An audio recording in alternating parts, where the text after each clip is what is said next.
If you purchased Microsoft Office 2019 as a one-time purchase, believing you owned the software for as long as your computer could run it, you need to understand what is about to change. October 2025 marks the end of extended support for Office 2019, meaning Microsoft will stop providing security updates, bug fixes, and technical assistance for a product that millions of users, businesses, schools, and organizations still depend on daily. This is not a software malfunction. This is not a licensing error. This is deliberate product lifecycle management. The scheduled obsolescence of software that still functions perfectly but no longer aligns with Microsoft's strategic direction. The transition raises fundamental questions that extend far beyond Office. What does it mean to purchase software if the vendor can render it effectively unusable by withdrawing support? What happens to users who chose the one-time purchase model specifically to avoid subscription costs? And what does this moment reveal about the transformation of software from product to service, from ownership to rental, from a tool you control to a platform that controls you?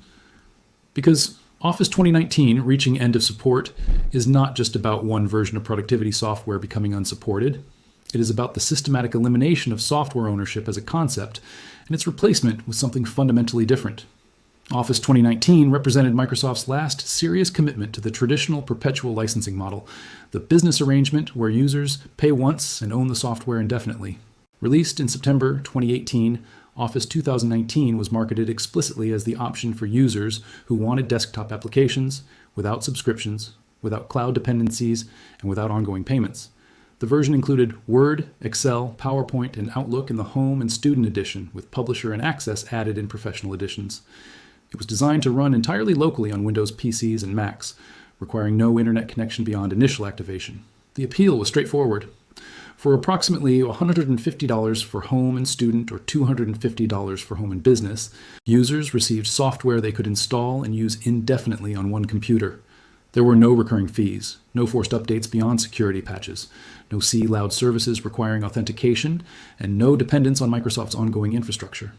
For many users, particularly those with stable computing needs who did not require the latest features annually, this model was economically rational and philosophically preferable to subscriptions. Businesses with large Office deployments found perpetual licenses attractive for budgeting predictability. A one-time capital expense was easier to justify and manage than perpetual operational expenses from subscriptions. Educational institutions working with limited budgets preferred paying once for software that would serve students for years. Home users, who U.S. Ed Office occasionally found the subscription model economically unjustifiable when they might use the software only a few times yearly. Office 2019 also appealed to users concerned about privacy and cloud integration. It operated entirely locally.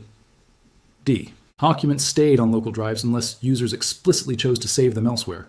There was no OneDrive integration requirement, no Microsoft account dependency beyond activation, and no telemetry or usage data collection beyond what users could disable. For privacy-conscious users and organizations handling sensitive information, this local-only operation was essential. The software itself was mature and capable. Office 2019 included all CMYC or a functionality most users needed.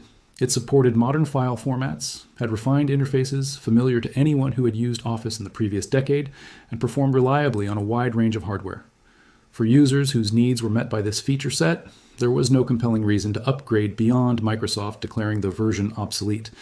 Understanding what end of support means requires distinguishing between software functionality and vendor support. Office 2019 does not stop working when support ends. The applications will cons, tying opening files, creating documents, and performing all functions they performed before. The software does not self-destruct. Microsoft does not remotely disable it. From a pure functionality perspective, Office 2019 remains usable indefinitely after October 2025.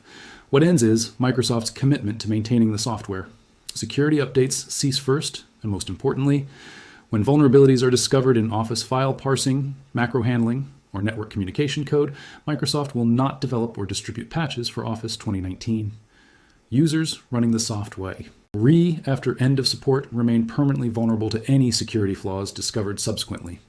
Given that Office productivity software handles documents from untrusted sources, processes complex file formats, and executes macros that can contain malicious code, security updates are critical. Bug fixes also stop. If users discover crashes, data corruption issues, or functional problems, Microsoft will not address them. The software remains in whatever state it reached at the final update. Any bugs present at end of support persist forever. Compatibility updates cease as well. As operating systems evolve, as file formats advance, as other software see hangest, Office 2019 will not be updated to maintain compatibility. Eventually, new Windows versions may introduce changes that cause Office 2019 to malfunction or fail to install. New file format versions created by newer Office versions may not open correctly in Office 2019. Plugins and add-ins may stop working as their developers update them for current Office versions. Technical support ends comprehensively. Microsoft will not answer support calls or emails about Office 2019. They will not help troubleshoot installation problems, activation issues, or functional questions. Online knowledge base articles may remain accessible but will not be updated with new information. The practical risk timeline is gradual rather than immediate. In the months immediately following end of support, Office 2019 remains largely safe and functional. The security risk increases as time passes and vulnerabilities accumulate. Without patches, the compatibility risk grows as operating systems and file formats evolve away from what Office 2019 was designed to support. Users continuing with Office 2019 are not facing immediate catastrophe, but accepting mounting risk over time. For home users handling personal documents with no security requirements, the risk may be acceptable. For businesses handling confidential informant ION, for organizations subject to compliance requirements, for users processing documents from unknown sources, the security risk of unsupported software becomes unacceptable quickly. Office 2019's planned obsolescence is not arbitrary but strategic, reflecting Microsoft's fundamental business model transformation from selling software products to operating platform services. Microsoft 365, formerly Office 365, represents this new model. Instead of purchasing software once, users pay monthly or annually for continued access to applications, cloud storage, and services. The consumer plans range from $70 to $100 annually. Business plans range from $6 to $35 per user monthly, depending on features and services included. Microsoft's motivation for this shift is straightforward and economically rational. Perpetual licenses generate revenue once per customer every several years when users choose to upgrade. Subscriptions generate predictable recurring revenue forever, or until users cancel. From a financial perspective, subscriptions are vastly superior. They smooth revenue across time, increase customer lifetime value, and create predictable cash flows that capital markets reward with higher valuations. But the shift is not purely financial. Subscriptions enable capabilities that perpetual licenses cannot support. Microsoft 365 includes OneDrive CL OUD storage, typically 1 terabyte per user. It provides access to Office applications on multiple devices, PCs, Macs, tablets, and smartphones, rather than a single device. It includes web-based Office E applications accessible from any browser. It receives continuous feature updates rather than remaining static until the next major version release. AI integration is increasingly central to Microsoft's productivity vision, and AI features require cloud processing and continuous updates that subscription models enable. Features like AI-powered writing suggestions, intelligent data analysis, and automated content generation depend on large language models running on Microsoft's servers. Delivering these features through perpetual licenses is technically and economically impractical. The subscription model allows Microsoft to continuously improve and expand AI capabilities while users automatically receive updates. Collaboration features assume cloud infrastructure. Real-time co-authoring, where multiple users edit the same document simultaneously, requires cloud synchronization. Sharing documents through links rather than file attachments requires cloud storage. These workflows, increasingly standard in business and education, depend on Microsoft 365's cloud infrastructure. From Microsoft's perspective, subscriptions also reduce piracy. Perpetual licenses could be illegally distributed or activated with stolen keys. Subscription validatio. N occurs continuously through authentication, making long-term piracy more difficult. The subscription model enforces compliance that perpetual licensing could not. The shift also simplifies support for Microsoft. Instead of supporting dozens of Office versions with varying feature sets and compatibility requirements, Microsoft primarily supports one QRent version under active development. This reduces engineering CEOSTs, simplifies testing, and allows focusing resources on improving the current version rather than maintaining legacy branches. User resistance to the subscription transition stems from several distinct concerns, some economic, some philosophical, and some practical. Cost represents the most obvious issue. Office 2019 Home and Student cost $150 once. Microsoft 365 Personal costs $70 annually. Over 10 years, the subscription costs $700 compared to the one-time $150 purchase, nearly 5 times more. For users who do not need or want cloud services, AI features, or continuous updates, paying perpetually for capabilities they will not use feels wasteful. The cost compounds for families or small businesses. A family with 4 users needing Office faces either $280 annually for Microsoft 365 family or $600 for 4 individual Office 2019 licenses once. Over a decade, the subscription costs $2,800 compared to a one-time $600, a massive difference for budget-conscious households. Software ownership versus rental creates a philosophical objection. Many users prefer owning software outright, controlling when and whether they upgrade, and not being subject to ongoing vendor relationships. The subscription model inverts this, making continued access dependent on maintaining payments and remaining in good standing with Microsoft. If subscriptions lapse, access to applications ends immediately, though documents remain accessible.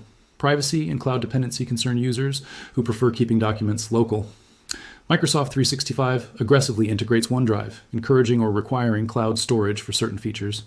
While documents can be saved locally, the default workflows assume cloud storage, creating anxiety for privacy-conscious users who do not want their files on Microsoft's servers subject to Microsoft's security practices and legal obligations. Businesses with large Office deployments face substantial migration costs beyond subscription fees. Transitioning from Office 2019 to Microsoft 365 requires licensing planning, account management infrastructure, user training, and depolicy development around cloud services. For organizations with hundreds or thousands of users, these transition costs are significant.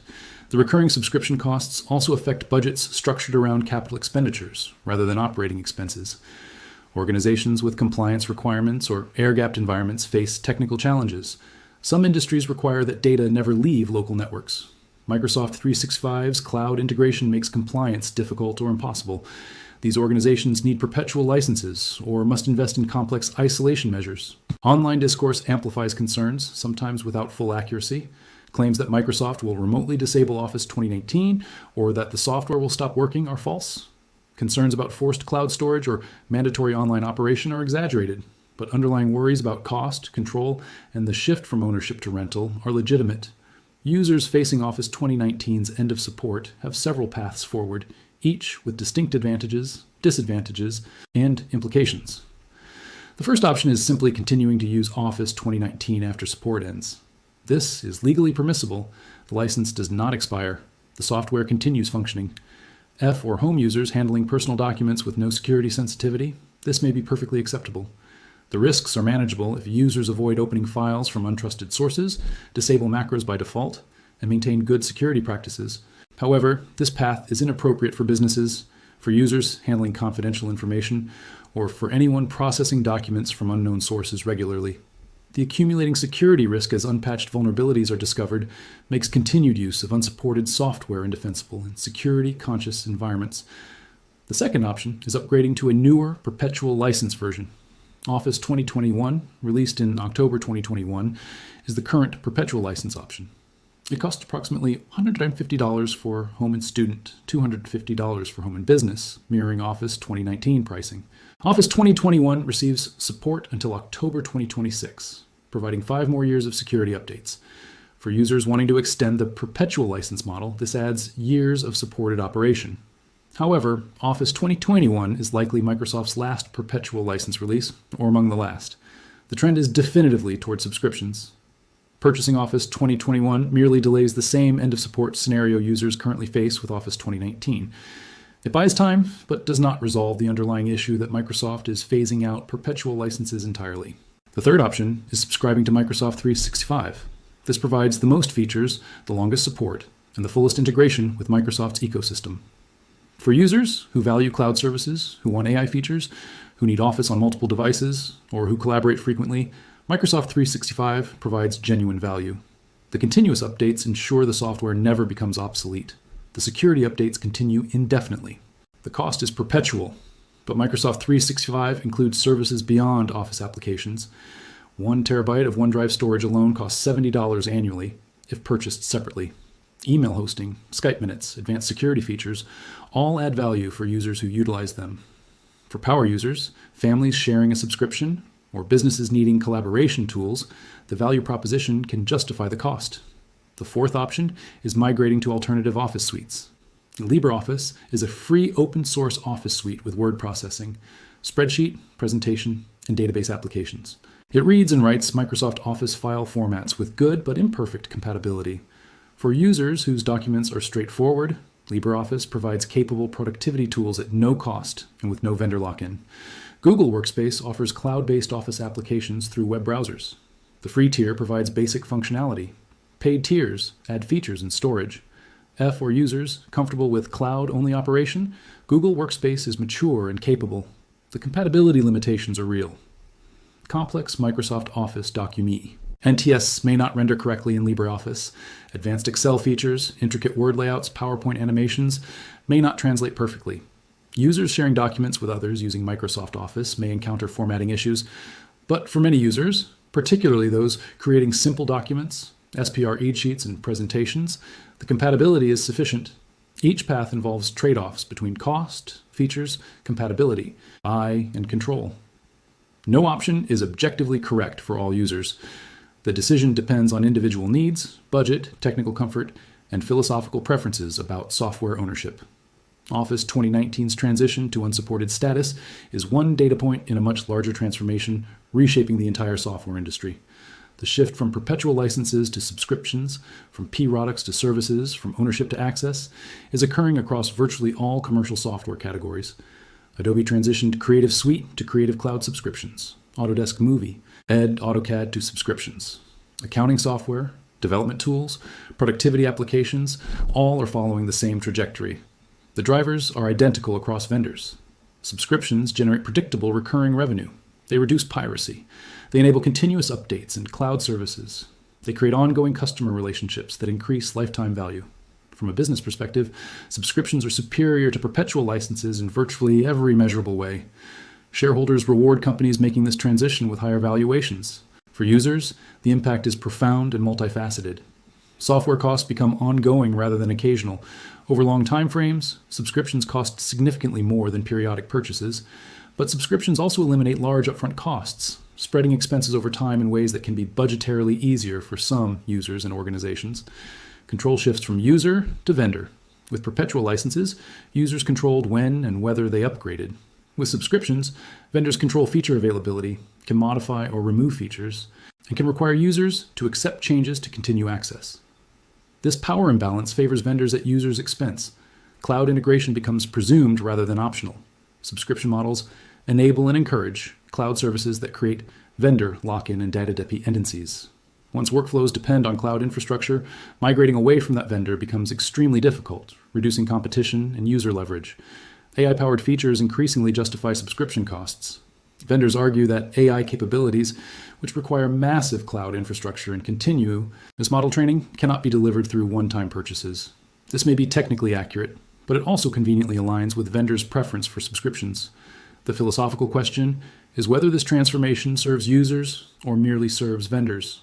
Subscriptions provide genuine benefits for some use cases.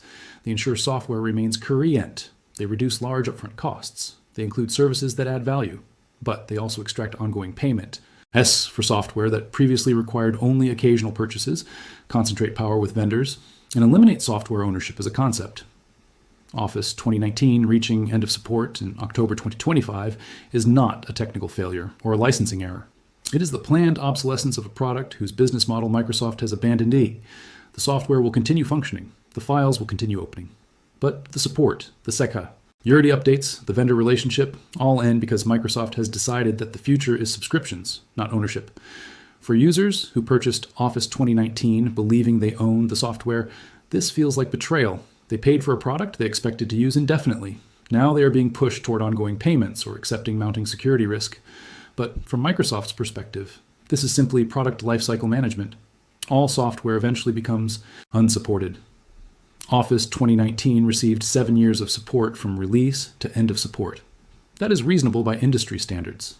The fact that newer models exist, that subscriptions provide superior functionality, and that business imperatives favor recurring revenue is not malicious, but rational. The larger truth is that Office 2019 is among the last remnants of an era when software was a product you purchased and owned.